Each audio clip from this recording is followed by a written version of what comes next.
Mi voluntad, se lo comentaba ahora con Mati, era que en la medida de lo posible aprendiéramos todos los unos de los otros a través del taller, porque este es un ámbito en el que actualmente, como también decía Pablo, lo que tenemos es una amplia dispersión de criterios, estrategias, actuaciones y enfoques. Y un poco lo que intentamos aquí es, a partir de todo el trabajo que hemos ido desarrollando dentro del ámbito de los psicosociales, pues daros alguna serie de orientaciones generales e intentar construir, que es una de las ideas, ahí había una primera propuesta, un procedimiento que sea integral a la hora de afrontar los factores psicosociales dentro de la organización, ¿vale? Mi intención es tratar cuatro aspectos. El primero de todos tiene que ver con cuáles son las características que definen a los factores psicosociales y qué implicación tiene precisamente esas características que los definen a la hora de plantear las actuaciones dentro de las empresas, ¿vale? La segunda de las cuestiones es cómo podemos actuar de una forma integral sobre los factores psicosociales, tanto en la línea de prevención como o no, ya veremos, ahí supongo que será uno de los momentos en que pararemos la grabación para que se abra el debate.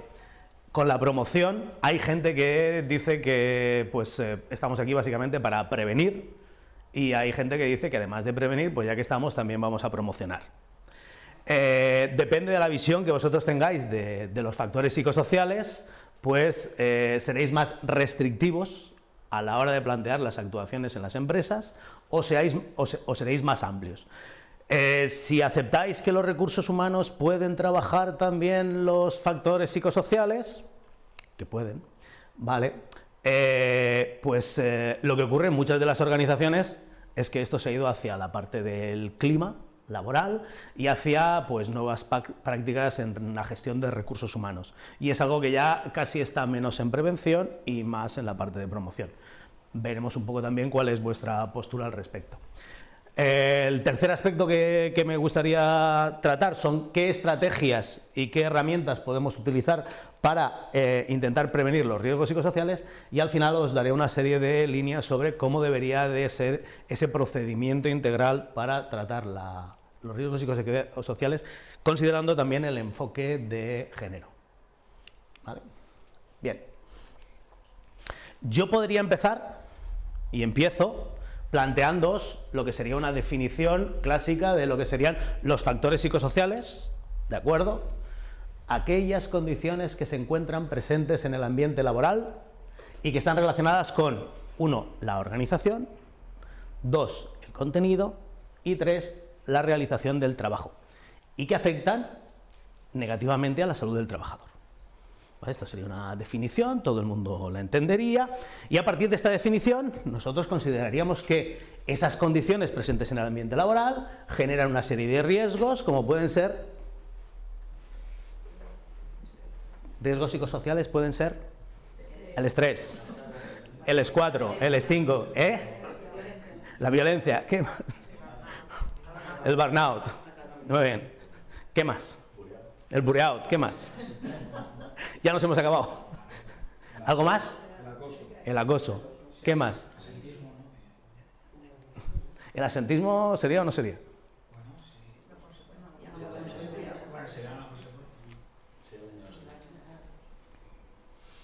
Y eso generaría unos daños para la salud, ¿vale? Podríamos empezar así, todo el mundo lo entendería y todo el mundo estaría de acuerdo.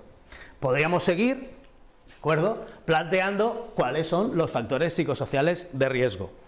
Entonces podríamos clasificarlos y estructurarlos para tener muy claro después qué es lo que tenemos que buscar cuando tengamos que determinar si están o no están presentes dentro de la organización.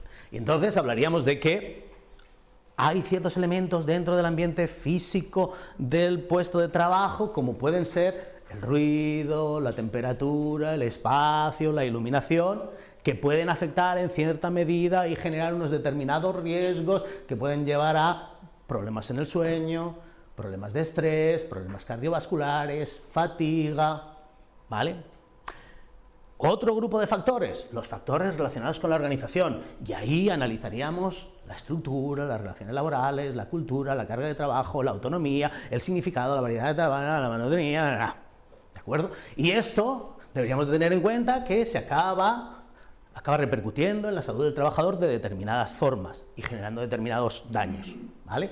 Y podríamos también considerar que tenemos una serie de elementos en las tareas que desarrollan las personas, carga de trabajo, autonomía, presión, monotonía, turnos, conductas violentas, relaciones, liderazgo, que acaban generando una serie de impactos en la salud del trabajador, ¿vale? Y hasta ahí todo el mundo podría estar de acuerdo, ¿vale? Y podríamos llegar, ahondando un poco más, a plantearnos ¿y qué es lo que podríamos cambiar dentro de ese contexto de trabajo para que mejoraran las condiciones? Y no sé si conocéis el modelo de Hackman y Oldman, pero es uno de los clásicos, ¿de acuerdo? Esto junto con el de, que también lo podía haber puesto ahora, junto con el modelo de Karasek que explica lo que es cómo se genera el estrés en el puesto de trabajo, pues sería uno de los clásicos, ¿vale? Entonces, según este modelo, hay una serie de características en el puesto de trabajo que tienen que ver con si lo que realizamos es muy variado o poco variado, si lo que realizamos es identificable o no es identificable, si lo que realizamos tiene para nosotros un significado o no lo tiene, si eso lo podemos hacer de una forma más o menos autónoma, con más o menos control, y si de todo esto se deriva un proceso de retroalimentación que nos hace a nosotros saber en qué medida vamos progresando, ¿vale? Esto evidentemente tiene una serie de aspectos que acaban generando cuestiones que tienen que ver con posibles daños psicosociales y posibles cuestiones que tienen que ver con el propio desarrollo de la organización. Este sería un modelo, ¿vale? Y hasta aquí estaríamos todos de acuerdo, ¿vale? Y después podríamos llegar a, bueno, ¿y esto entonces cómo lo evaluamos? Y os podría explicar que para establecer un sistema de evaluación de los riesgos psicosociales adecuado tenemos que considerar una serie de factores, ¿vale? Los factores los conocéis todos, ¿no? ¿Habéis echado alguna vez una mirada, una ojeada a un cuestionario de estos, cómo está construido y cómo está validado y esa serie de cosas? ¿No? ¿O cogéis cualquier cuestionario y gastáis el primero que os encontráis? O es que a mí me han dicho que este, o a mí me han dicho que el otro. ¿Sabéis que el físico tiene problemas? No, hay otros que no tienen esos problemas. Metodológicos no. ¿Es importante que tengan esos problemas o no? ¿Por qué elegís un instrumento y no otro? ¿Con cuál de los tres os quedaríais? Depende del día. Depende del día.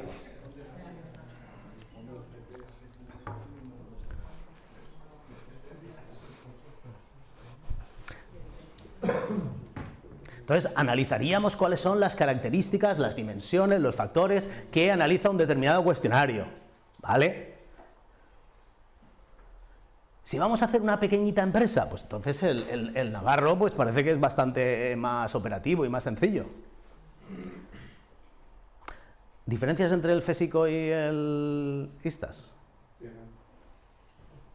Después uno miraría esta serie de cosas, ¿vale?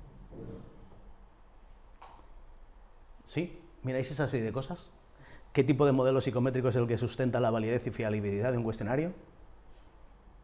¿Sabéis por qué el FESICO no tiene la misma validez que el ISTAS? Es importante. No está tan replicado que lo que pone aquí. Hay pocos escasos estudios psicométricos que repliquen la validez de ese estudio. Claro, el ISTAS tiene ya muchos años y ya ha sido estudiado en muchos contextos y entonces está mucho más validado. El FESICO lo han ido actualizando y entonces ya no tiene tantos estudios detrás. ¿Hay algún tipo de ventaja entre uno y otro? El FESICO es más corto, ¿no? Es más corto, sí. Para hacer un screening así medianamente rápido, el FESICO, sí. Si queremos entrar un poco más en profundidad, posiblemente el COPSOC de ISTAS. ¿Hasta aquí todo el mundo estaría de acuerdo? Podríamos estar hablando así de los factores psicosociales. Pero no me da la gana. Entonces, ¿de acuerdo? Entonces, toma 2. No podemos hablar así de los factores psicosociales, o no podemos hablar de los factores psicosociales aquí y ahora todavía así. No tiene sentido empezar a hablar o estar todavía hablando de qué es lo que caracteriza un factor psicosocial, estar hablando todavía de cuáles son los distintos factores y estar hablando solo y exclusivamente de cómo vamos a evaluar esto. No tiene sentido, ¿vale? Afortunadamente o desgraciadamente, los conocimientos que tenemos ya sobre este ámbito de la prevención han ido aumentando a lo largo del tiempo, y uno puede quedarse única y exclusivamente en el juego de vamos a hacer una evaluación para conocer lo que hay, y una vez ya la tengamos hecha, pues la guardaremos donde sea y punto pelota, porque ya hemos cumplido con el expediente. Pero evidentemente hoy en día ya tenemos bastante bagaje sobre este tipo de factores para empezar a reinterpretar y afrontarlos y trabajarlos de una forma distinta, ¿vale? Entonces, la primera cuestión que tendríamos que plantearnos y reflexionar, como aparece ahí, algunas cosas tienen que ser creídas para ser vistas. Lo primero que tendríamos que empezar a reflexionar es cómo entendemos y cómo enfocamos los factores psicosociales. Daos cuenta que yo aquí todavía no le he llamado, ni en el título tampoco, no le he llamado factores psicosociales de riesgo.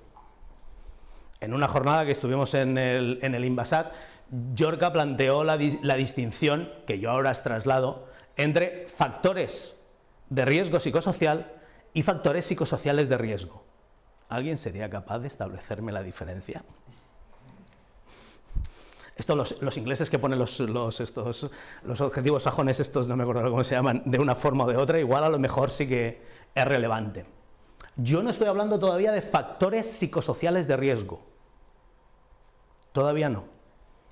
Porque para mí los factores psicosociales pueden o no pueden ser de riesgo.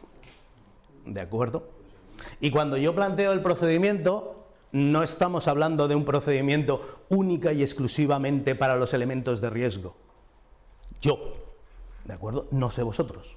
Entonces, la primera reflexión es, ¿nos vamos a quedar única y exclusivamente con esto que hay aquí?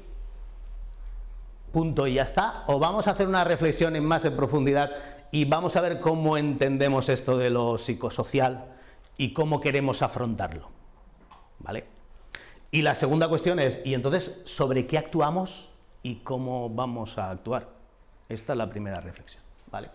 ¿Por qué yo os he dicho que la primera parte de la presentación hubiera sido una presentación normal y todo el mundo hubiera estado de acuerdo? No está mal, ¿eh? O sea, plantear que los factores psicosociales tienen que ver, son de riesgo, y tienen que ver con los contenidos y la organización en el puesto de trabajo, no está mal. Plantear que esto está caracterizado por unos determinados factores que hay que evaluar, no está mal. Desde mi punto de vista, lo que pasa es que esta perspectiva es insuficiente, ¿vale? ¿Por qué? Pues porque llevo tiempo trabajando en esto y al final a lo mejor es que me he vuelto loco, ¿de acuerdo? Porque al final a nosotros, si nos limitan única y exclusivamente a la universidad, y como decía un jefe que tenemos aquí, nos acabamos volviendo putos teóricos de mierda, y perdemos contacto con la realidad. El problema que tenemos cuando perdemos contacto con la realidad es que los libros nos absorben, las teorías nos absorben, y cuando eso intentamos trasladar a la realidad nos olvidamos y resulta que el mundo de la teoría va por un lado y la realidad va por otro, ¿de acuerdo? Entonces, macroestudio, desde el año 2007 hasta el año 2015, trabajamos con todas las distintas encuestas que se han elaborado en España y en la Unión Europea, del Instituto Nacional de Seguridad y Higiene, de OSAS, de condiciones de trabajo, de los técnicos de prevención, junto con un estudio cualitativo con 91 informantes clave y una investigación cuantitativa de 2.116 trabajadores, ¿vale? O sea, una muestra y un trabajo amplio y sustentado. ¿De acuerdo? ¿Qué es lo que vimos en este estudio? Primero, evidentemente que el mundo laboral está cambiando. Está cambiando y está cambiando de una forma bestial, y uno de los ámbitos donde más está cambiando el mundo de las organizaciones es en aquella parte que tiene que ver con la gestión de los recursos humanos, con la gestión de las personas. Y en el ámbito de la prevención, las prácticas de recursos humanos nos están dando sopas con onda, porque cada vez surgen prácticas y formas nuevas de realizar las cosas, Ayer estaba leyendo ya que me llamó la atención porque es Porcelanosa y es allí del territorio. Entonces, Porcelanosa ya la primera selección que hace de los trabajadores ya la hace con inteligencia artificial. O sea, la primera parte del proceso de selección la hace con inteligencia artificial. Hace tiempo yo contaba esto a través de Black Mirror y el efecto que puede tener esto en nuestro día a día. Yo hubo un día un compañero ahí sentado que estaba en una empresa de ascensores en Alicante que dijo, pues eso a mí ya me está pasando, ¿vale? Una empresa en la cual se asesoraba a los conductores de los coches de la empresa cómo tenían que mejorar su conducción para ahorrar combustible. Entonces le decían, Marianico, estiras demasiado la tercera, redúcela, ¿vale? O, Marianico, nos has robado, estás despedido. Porque a la hora de poner gasolina, contaba él que le ponía un poquito a su coche y un poquito al coche de la empresa. Y eso lo sabía. Y a esta persona, pues yo, igual que vosotros, supongo que tenéis aquí, porque os gusta, porque os da la gana, aplicaciones donde se dice si dormís poco, si dormís bien, si camináis mucho, camináis poco. Bueno, pues este hombre lo monitorizaban dentro de un programa de la empresa porque tenía sobrepeso y colesterol. ¿Eso es intrusismo? ¿Eso aumenta el control o se hace por la salud y el bienestar del trabajador?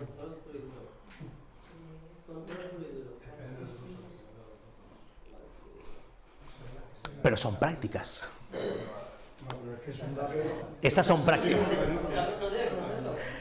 Hace poco tuviste aquí una charla sobre hasta qué punto se extendía la vigilancia o el control a través de las camaritas de...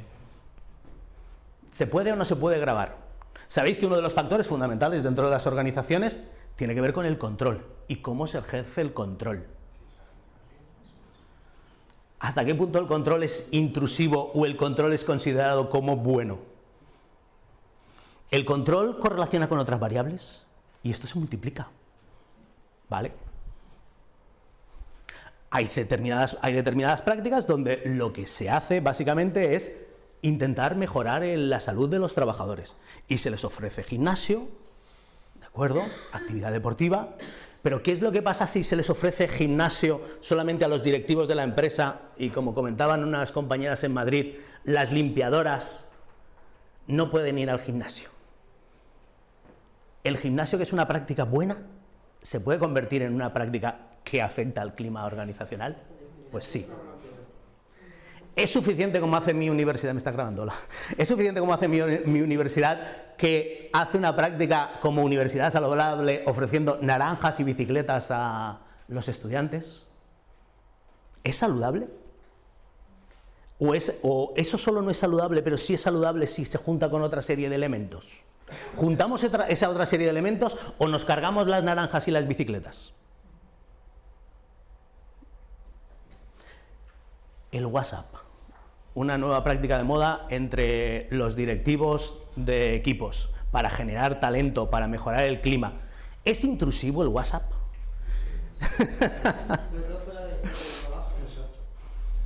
Pues no lo sé. Aquí todavía no tenemos reglamentadas ese tipo de... Entonces, WhatsApp sí, el WhatsApp aproxima o aleja. Hace que las relaciones sean más cercanas o más falsas. Otro de los elementos, ¿vale? Podríamos estirar. El asunto está en que ese mundo laboral está cambiando. Dentro de este conjunto, los factores que tienen que ver precisamente con los daños psicosociales van en aumento. Sabéis que está la precarización, la fatiga. Hace un cierto tiempo solamente la fatiga física, después apareció la fatiga cognitiva, mental, y hoy en día ya tenemos puestos de trabajo donde lo que se plantea es la fatiga emocional. Yo siempre suelo animar a la gente a ver si alguien es capaz de realizar un análisis ergonómico de la carga emocional de un puesto de trabajo, ¿vale? Cada vez trabajamos más en equipo, cada vez trabajamos más de cara a la gente, y ese es un elemento que está creciendo, ¿vale? El WhatsApp con las posibilidades de desconexión de las personas. Yo no sé si vosotros tenéis vinculado vuestro móvil al correo de empresa o no lo tenéis vinculado y os llegan mensajes, no. Yo tenía unos alumnos que aceptaron el móvil de empresa y decían que después no había ningún problema, lo desmontamos y quitamos el localizador. No había forma de evitar el localizador, la empresa sabía continuamente dónde estabas. ¿Eso es bueno o es malo? Porque en un estudio que realizamos con el mundo del ascensor, eso se planteaba que era una medida necesaria para asegurar que ese trabajador estuviera vivo.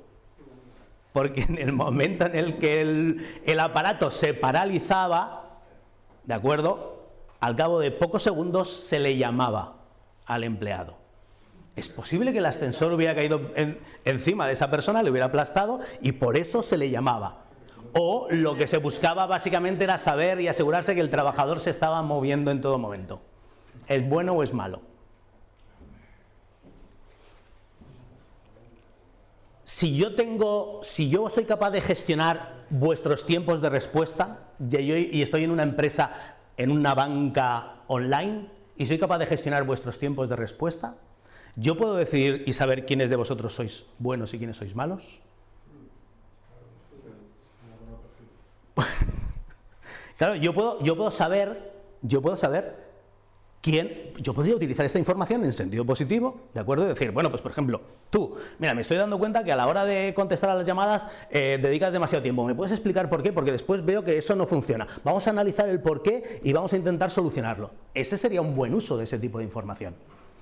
Pero sin embargo, si yo hago el uso para decir, y los dos últimos, que sois vosotros, como estáis 2 meses últimos, os vais a la calle. Claro, eso es un uso negativo. Entonces yo lo puedo utilizar para bien o lo puedo utilizar para mal. ¿Vale?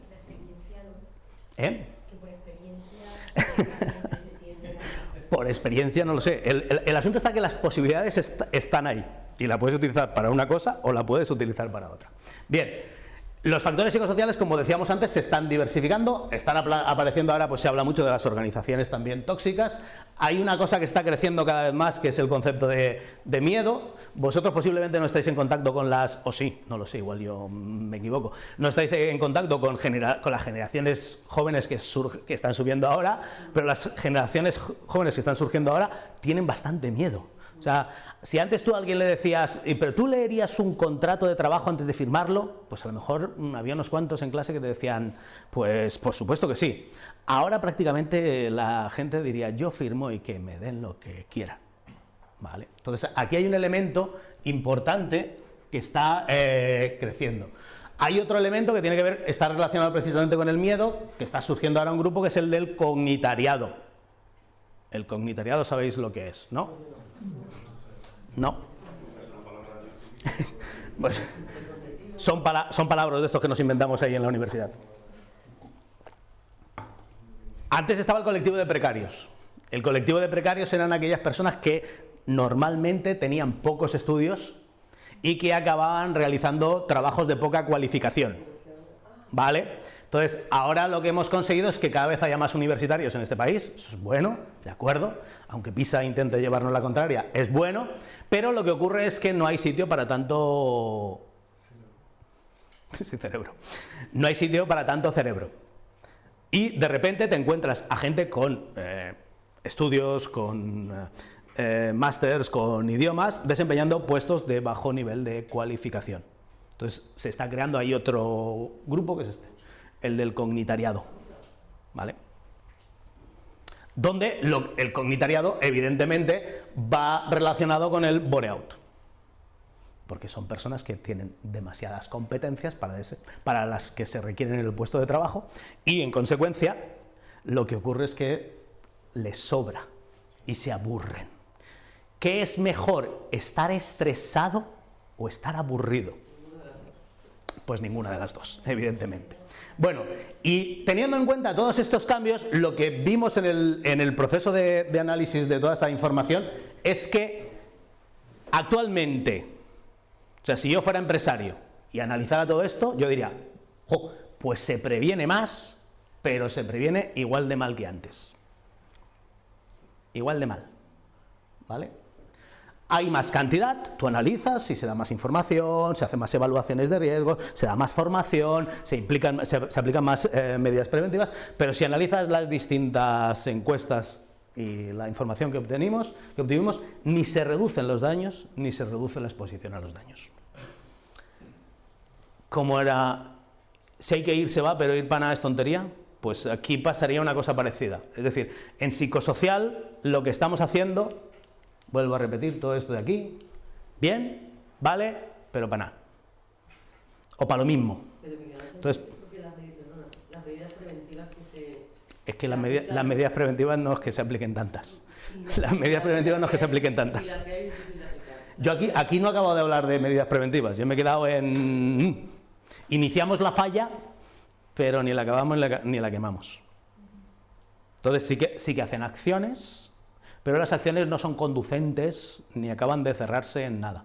Con lo cual, si tú sigues mirando los daños que se producen por factores psicosociales y en la exposición a los factores psicosociales, sigues teniendo exactamente lo mismo. Aumentan las acciones, pero no reducimos las consecuencias ni los daños. ¿Vale?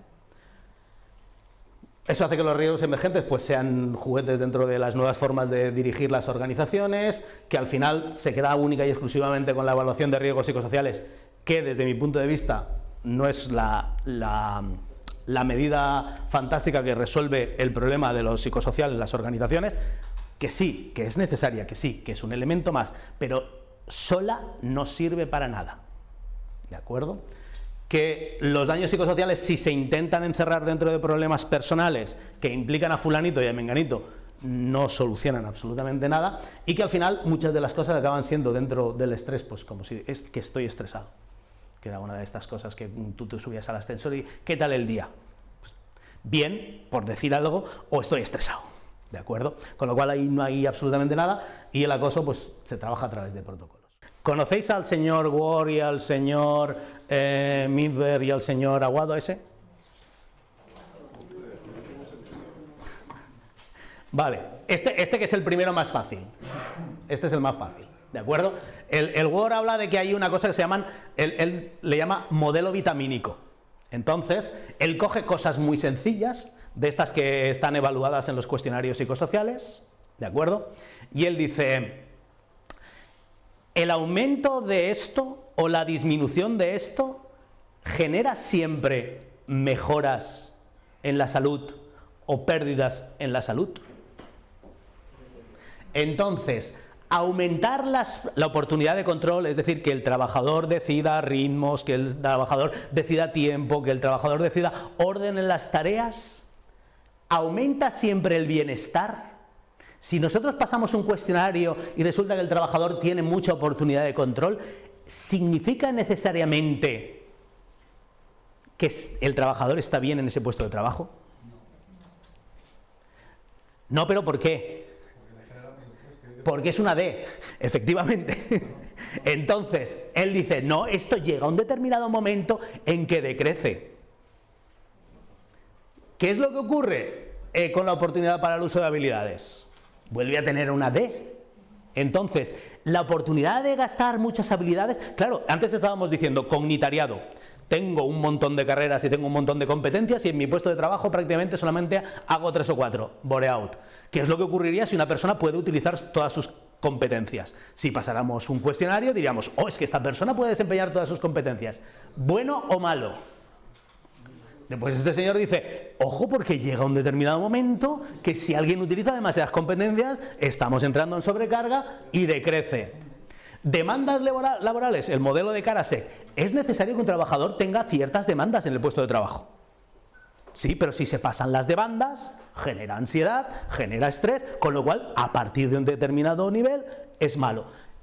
La falta es mala, el exceso es malo. Variedad, volvemos a lo mismo. Si el trabajo es monótono y repetitivo, lo que normalmente ocurre es que el trabajador acaba despistándose y puede ocurrir el riesgo. Pero ¿qué pasa si la variedad es muy elevada? Pues volvemos a tener lo mismo. ¿Con la paga? No, con la paga es una cosa que llega un momento que si subimos más la paga, el trabajador está más motivado y más contento. No decrecerá, pero se mantiene, que es una E, ¿de acuerdo? Con la seguridad física.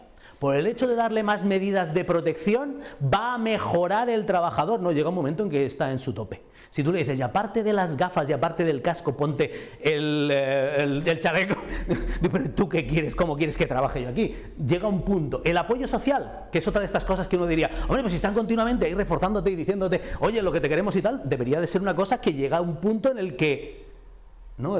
Decrece también. Llega un momento que no me digas que me quieres, déjame en paz. ¿De acuerdo? Bueno, con esta primera lista, lo que quiero haceros ver es que ni siquiera la interpretación que solemos hacer de los simples factores de un cuestionario de evaluación, donde decimos, hombre, pues esto está cerca del 7, con lo cual, bueno, no. No que algo esté, o que esos factores que estamos analizando estén cerca del 7, tienen por qué significar necesariamente que eso es bueno. Es posible que en determinados grupos de factores el estar más hacia el 7 y menos en el 5 significan que estamos en una zona que a lo mejor está generando otro tipo de problemas psicosociales. Vale, a esto, primero, las relaciones no son lineales. Segundo, por aquello de que tú decías, vamos a bajar la teoría al suelo. Segundo, aquí hay interacción. ¿Alguien es capaz de ver alguna interacción?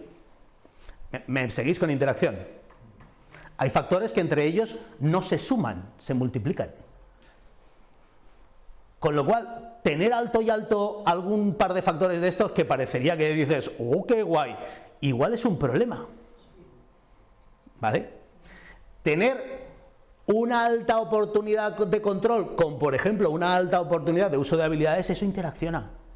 Eso hace que, ostras, sí, hasta un cierto punto de vista está bien porque yo puedo desarrollarme, pero llega un momento en que ese desarrollo me chupa y acabo con cansancio, con fatiga.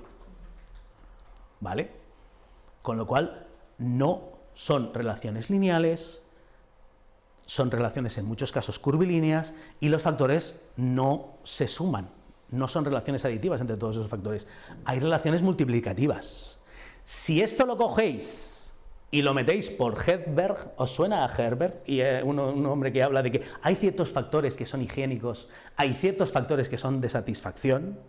Pues Herzberg diría, hay ciertos de estos factores que son necesarios, como las vitaminas. Hay ciertas vitaminas que son más importantes y hay otras vitaminas que son menos importantes. ¿La paga es una vitamina importante? No. Lo siento. Lo siento. Ya, por eso la he puesto. ¿La variedad de tareas es factor importante o no? ¿Es higiénico o es de satisfacción? Es de satisfacción. ¿De acuerdo? Es decir, que incluso, si hiciéramos una lectura de cualquier cuestionario de estos, tendríamos que ver las interacciones entre los distintos factores y tendríamos que considerar los que son básicos y los que son secundarios. Pero a esto le añadimos un señor que se llama Milberg. ¿Qué es lo que ocurre cuando tenemos oportunidad de uso de habilidades y una supervisión directa? Es decir, que el jefe está continuamente encima de nosotros.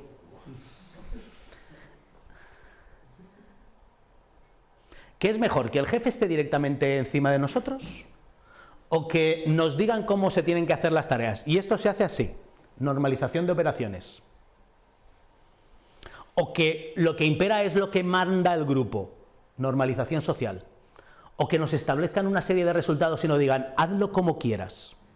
¿Qué es lo que pasa si te ponen una normalización? Si tú estás en una empresa que funciona a través de objetivos, normalización de resultados, y tienes una alta oportunidad para usar tus habilidades. ¿Tienes más posibilidades de autoexplotarte o menos?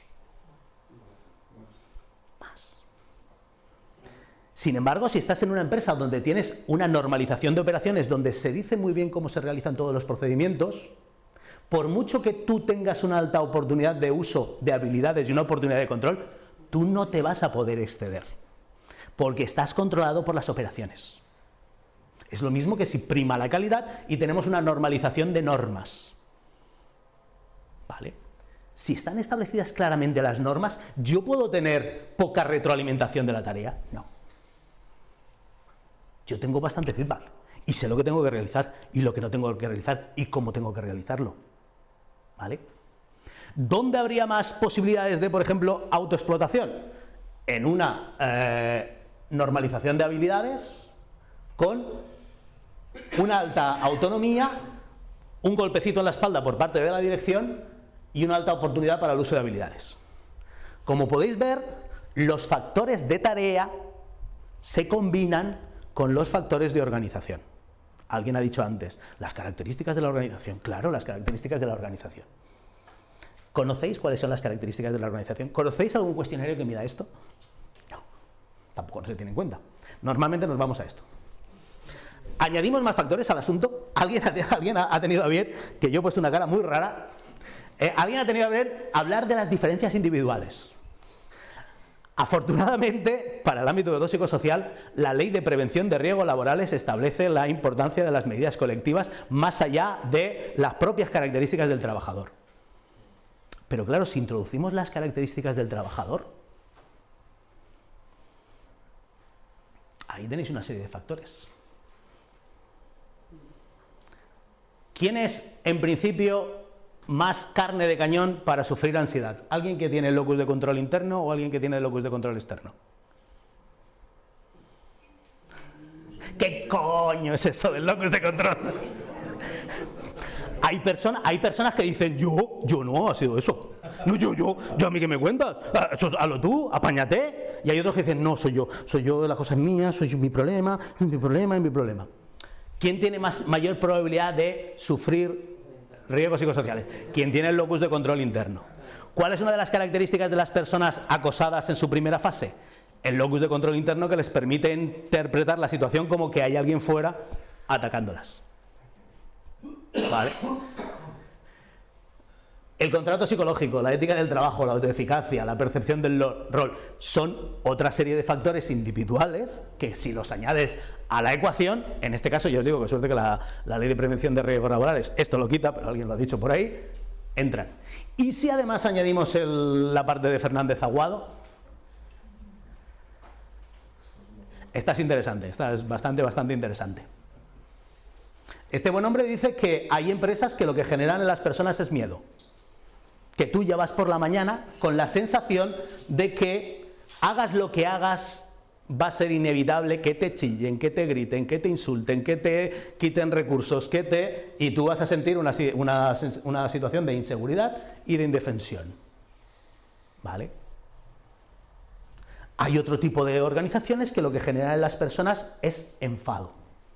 Acaban generando ansiedad y estrés. Si consigues estos resultados, venga que tú puedes, esfuérzate. ¿Vale? Y nunca consigues los resultados. Es que no lo has hecho bien. Es que... Y te faltan recursos, y te faltan medios, y te falta tiempo. Y nunca llegas, y nunca lo acabas. Ese tipo de organizaciones generan enfado. Hay otras organizaciones que lo que generan es tristeza, resignación. Yo aquí suelo poner normalmente la administración pública, ¿vale? Es una caracterizada básicamente por tristeza. ¿Vale? Abatimiento de aquí, es lo que hay, ¿de acuerdo? Y empezamos ya con una parte que son aquellas que generan alegría, donde se trabaja con euforia, con optimismo. Tampoco es lo correcto. Mucha de la gente que habla de organizaciones saludables piensa en las organizaciones saludables desde este punto de vista.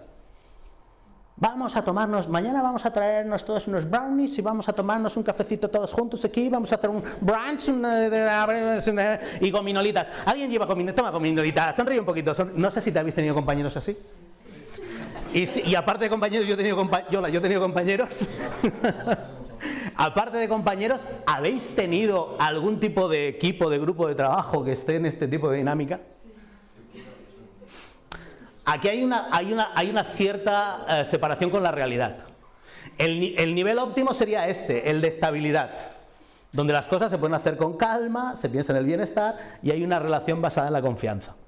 ¿Conocéis alguna organización de este estilo?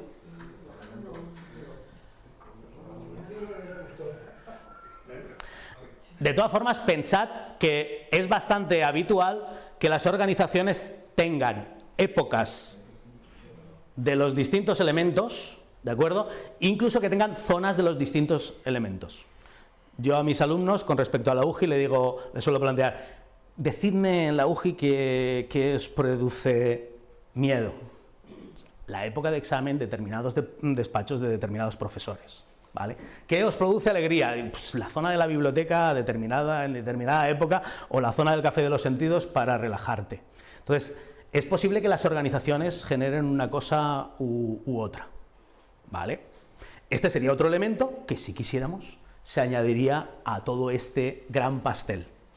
Tendríamos elementos de tarea, tendríamos elementos de coordinación, tendríamos elementos del trabajador y tendríamos estados emocionales de las empresas.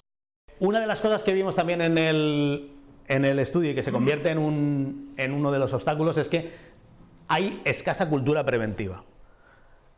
Hagáis lo que hagáis, iniciéis de donde iniciéis el trabajo, una de las cosas que debéis de acompañar como línea secundaria continua a lo largo del tiempo es crear cultura sobre este tema. Hay poco conocimiento, habéis dicho antes, creo que has sido tú, habría que darle formación a toda la gente para que supiera, yo no sé si denunciar, detectar, avisar, levantar la mano, lo que sea, pero sí que es importante que haya gente que sea capaz de detectar cosas y de conocerlo. Y hay poco interés también por este tema, por los motivos que cada uno de vosotros quiera pensar, ¿de acuerdo? Que los mandos son incompetentes, que al empresario no le interesa porque no ve el resultado económico, que los trabajadores no entienden que si no hay sangre igualmente puede haber daño, ¿vale? Que hay bastante pasividad desde los mandos, que vivimos ahora mismo en una fase de crisis donde hay muchas personas que simplemente digo, madrecita, que me quede como estoy, y entonces sobre este tipo de cosas no voy a decir ni mu porque, vamos, podría estar mucho peor de lo que estoy.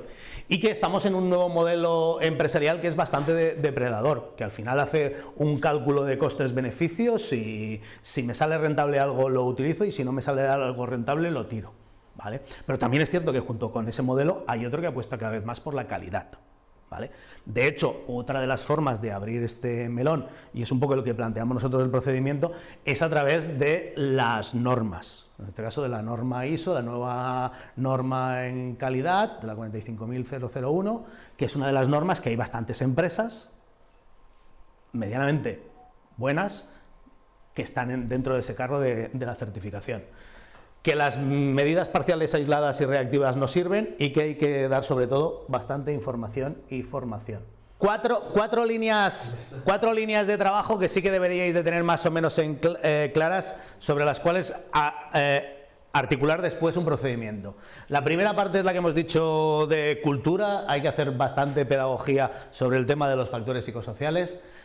La segunda es no pensar única y exclusivamente a corto plazo en los factores psicosociales, sino extenderlo a, el concepto sería entorno de trabajos saludables, que es de lo que habla la OIT, pero ojo con estas organizaciones saludables que se convierten en 3D, yo que sé, el Banco Santander y Campo Frío y esta serie de cosas que son dieta, descanso y muerte. Dieta, descanso y deporte. Son elementos porque después ahora la otra cosa que se está empezando a llevar es el modelo 4S, ¿de acuerdo? Y entonces hay empresas que te están hablando de seguridad, que entienden que son las cosas que tienen que ver con el Comité de Seguridad y Salud y que todo el servicio de prevención y tal, que esto también tiene que ver con salud, que es esto de aquí arriba, ¿de acuerdo?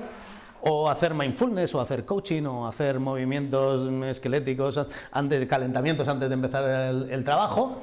Lo están juntando también con el concepto de RSR convertido ahora a sostenibilidad, y lo poco que contaminamos y lo mucho que reciclamos y lo bien que nos llevamos con la comunidad. Este es el último concepto, que es el de solidaridad.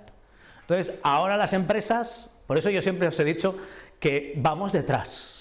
En esto nos dan por todos lados. Entonces, nosotros estamos pensando todavía en seguridad, cuando yo os he introducido el concepto de salud, que no es que es otro más, pero bueno, que ellas ya tienen salud, pero es que además ya ellos ya han dicho, no, y esto además lo juntamos con sostenibilidad, que me va de maravilla para mi memoria anual, y me deja la empresa me deja con una imagen de marca chupipiruli, y además con solidaridad, porque está claro que cada vez tenemos más y son más importantes los clientes externos, stakeholders. Los stakeholders de dentro y los stakeholders de fuera. Entonces, El juego ahora ya no está solamente en nosotros estamos riesgos psicosociales, seguridad, texto, seguridad. No, yo os estoy diciendo salud, pero es que ellos dicen, no, es que esto además es sostenibilidad y es que esto además es solidaridad. Ellos que también somos nosotros, ¿vale? Porque aquí se supone que jugamos todos. Con lo cual, si la visión debería de ser un poquito amplia, se está ampliando todavía más. Y habría que pensar, a la hora de hacer los planes preventivos, no solamente en la estrategia, sino en, vale, una cosa es el puesto de trabajo y otra cosa es el entorno. Hemos de pensar en la salud mía, en la del grupo de referencia por aquello de las relaciones y el trabajo en equipo, en la propia empresa y en la comunidad que tiene que ver con la solidaridad que ellos hablan en el 4S. ¡Pum! Y yo solamente quería hacer una evaluación de riesgos psicosociales, ya me costaba a mí conseguir hacer la evaluación de riesgos psicosociales. Sostenibilidad era un concepto que hasta hace poco tiempo era responsabilidad social de la empresa. Y damos salario emocional a los trabajadores porque llevamos su coche a pasar la ITV. Y si necesitas que alguien te compre algo, porque tú no puedes abandonar tu puesto de trabajo, te vamos a buscar a alguien que compre eso por ti. Si necesitas tener tu casa limpia porque esta noche tienes que celebrar un cumpleaños pero no tienes tiempo para ir, vamos a buscar a alguien para que vaya y te limpie tu casa. Eso es salario emocional. No. Pero esto además tiene que ver con el hecho de que nosotros ponemos guarderías para nuestros trabajadores para que puedan conciliar, para facilitar también su vida familiar y laboral, ¿de acuerdo? Eso tiene que ver con sostenibilidad, reciclaje, ciudadanía responsable, no contaminación del medio ambiente. Y eso todo aparece en la memoria. Antes era la memoria de RSE y ahora es la memoria de sostenibilidad. Después de esa gran foto, de la calidad que sea, uno tiene que decidir, pues es la pirámide de ver que la conocemos todos de los cursos de formación pequeña, uno tiene que decidir en qué nivel está cada una de las zonas de la organización y en función de eso establecer un mapa de priorización de actuaciones. Lo siguiente que cabría esperar es ese mapa. Si yo ya tengo la foto hecha, ¿en qué actúo? ¿Actúo aquí si es que conozco zonas donde puede haber una alta exposición al riesgo? ¿Ahí cómo actúo? Claro, la forma de actuar aquí no es la misma que aquí, ni la misma que aquí. ¿Me olvido porque haya descubierto que hay posibles personas acosadas de las personas que a lo mejor están con un nivel de exposición bajo? No. Aquí puedo utilizar las gominolas, puedo hacer... Sí, quiero decir, a ver, las gominolas no con el sentido de que voy a repartir gominolas, bueno, también podría utilizarlo, pero quiero decir, no porque esto sea lo urgente me tengo que olvidar de esta otra parte. Aquí puedo trabajar desde el nivel cultural, a lo mejor acciones de formación, de información. ¿Vais a tener, por lo del screening de alta calidad o de baja calidad, vais a tener en algún momento una buena foto de la empresa? A pesar de que sean 3. ¿Vais a tener en algún momento alguna buena foto de la empresa? ¿O una foto de suficiente calidad en la empresa? No. De hecho, aquí es uno de los pequeños problemas que tenemos con lo que dice la Ley de Prevención de Riesgos Laborales, ¿vale? Porque la Ley de Prevención de Riesgos Laborales, si la aplicáramos, dice que cada vez que hay un cambio sustancial en las condiciones de trabajo, claro, y cada vez que hay, por ejemplo, un nuevo cambio en el funcionamiento con unos nuevos objetivos, eso cambia sustancialmente las condiciones de trabajo. Si hay un nuevo cambio en el responsable de un determinado departamento, eso cambia sustancialmente las condiciones de trabajo. Si la empresa decide subirse al carro del Kaizen, eso cambia sustancialmente las condiciones de trabajo de una parte de la empresa o de toda la empresa. De toda la empresa, tío. Claro. Con lo cual, foto buena, aquí nunca vamos a tener. Aquí uno está continuamente trabajando, ¿vale? Y en función de en qué nivel entienda que se encuentra cada una de las zonas, las formas de trabajar son distintas. Yo lo que os preguntaba antes cuando vosotros decíais alegremente que sí, es que yo considero, perdonadme que considere, que no tenéis los conocimientos suficientes para poder responder a las exigencias de determinados niveles, ¿vale? Yo cuando vienen los compañeros de la parte de laboratorios que tienen que ver con riesgos higiénicos, aun a pesar de que hace muchos siglos que me saqué lo de riesgos higiénicos, ¿de acuerdo? Yo esa parte digo, pues que hablen ellos porque yo de esto no tengo mucha idea, ¿vale? Entonces, que puede ser una de las competencias por parte del Comité de Seguridad y Salud, no lo niego, el asunto es, con eso nosotros podemos trabajarlo, pues hay muchas cosas que evidentemente no, que se nos escapan, sobre todo esta zona de aquí. Esto más o menos se vincula con lo que sería un acoso, casi un acoso. Ahí sí que ya la figura estrella ya existe, que es el protocolo, ya está más o menos todo normativizado en bastantes organizaciones, como también decíais vosotros antes, con lo cual trabajar aquí es medianamente accesible. Trabajar en la parte de fuera con el conocimiento, ya tenemos herramientas que están más o menos estandarizadas y son medidas que en psicología se llaman omnibus, ¿vale? Que sirve para todo, pues aquí también, pero en la zona realmente de curro, de trabajo, de arremangarse, que es esta zona de aquí, perdonadme, pero yo considero que os falta bastante, a mí también, conocimiento. Si tuviéramos que desarrollar un plan, o sea, ya hemos saltado esa primera valla que teníamos antes, pensamos en local, pensamos en sistémico, deberíamos de ser conscientes de sobre qué nivel estamos actuando. La ley dice que lo prioritario es trabajar sobre estos dos niveles, sobre organización y sobre grupo. Trabajar sobre grupo, desde mi punto de vista, es el nivel más complejo de todos, ¿vale? Porque si una organización tiene su idiosincrasia, cada uno de los departamentos, secciones, tiene la suya propia, ¿vale? Pero en principio la ley lo que plantearía es priorización, nivel organizativo, nivel grupal, y después, en todo caso, sigue ya el nivel individual y el nivel interpersonal. El enfoque, ya lo hemos dicho, tenemos que tener en cuenta los 4 aspectos: el de fuera, el puro psicosocial, donde ya hay malestar y daño y donde ya hay una afectación grave de los trabajadores. Cada uno de esos niveles significa actuar de forma distinta, ¿vale? ¿Quién? Todos. Todos. Aquí no puede quedar nadie fuera. Creo que esto lo tenemos todos claro y lo hemos dicho desde el principio. ¿Cómo? Siendo flexibles. Normalmente aquí la gente suele decirme, ¿y cuál es la guía? ¿Y por dónde empezamos? No hay una zona de inicio ni hay una zona de final. Depende de ese screening, depende del conocimiento que tengamos de la organización, entramos de una forma o entramos de otra. Flexibilidad, ¿de acuerdo? Sobre todo hay que centrarse en estrategias primarias. Y segmentación. Hoy en día, lo estábamos hablando antes, hemos de ser conscientes de que hay una segmentación y hay ciertos factores que afectan más a un género que a otro, ¿vale? Y después, si tuviéramos que plantear un plan a lo largo del tiempo, 3 momentos. Hay un momento para generar políticas en materia de seguridad y salud, juntando con enfoque de género, sobre todo con bastante participación y bastante diálogo social. La norma ISO, la 45001, coloca en el medio de todo el diagrama la participación y la implicación de los trabajadores, porque es fundamental, y desde un plan de prevención que añada también el elemento psicosocial. Si tengo un plan, el plan tiene que tener un elemento psicosocial sí o sí, ¿de acuerdo? Esto es como el procedimiento que hicimos en acoso en su momento. Una de las cosas que teníamos muy claro con Ana Mejías es que la intervención sin esto no tenía sentido, porque esto era pan para hoy y hambre para mañana.